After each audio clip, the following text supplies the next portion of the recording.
Karen Mbaabu. I'm a breast and general surgeon.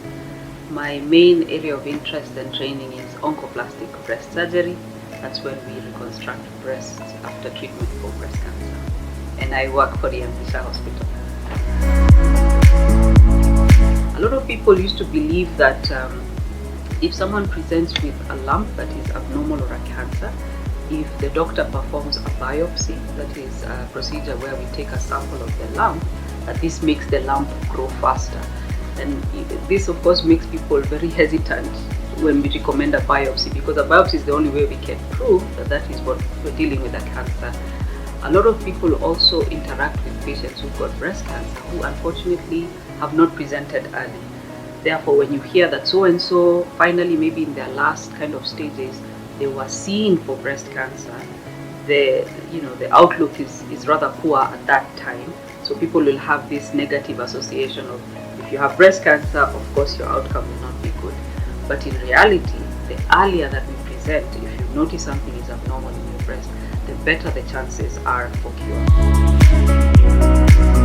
A lot of people worry about the genetic type of breast cancer, which tends to be less common. It's actually responsible for almost 10% of all breast cancers. So we know that a majority of the breast cancers tend to be what we call sporadic. Sporadic, that is, they happen sometimes by bad chance.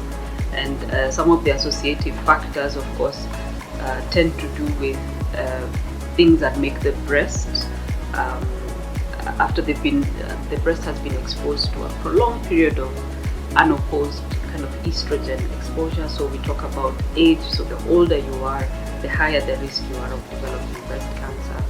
If perhaps you've never breastfed, or you got your child at a really advanced stage in life, that means that your breasts sometimes have been exposed continuously to the female breast hormones.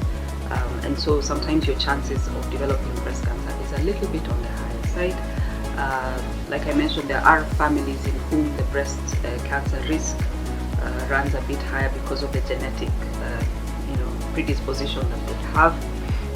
There are other studies which show that of course an increase, if you of course gain weight after the menopause, sometimes your risk of developing abnormalities increases.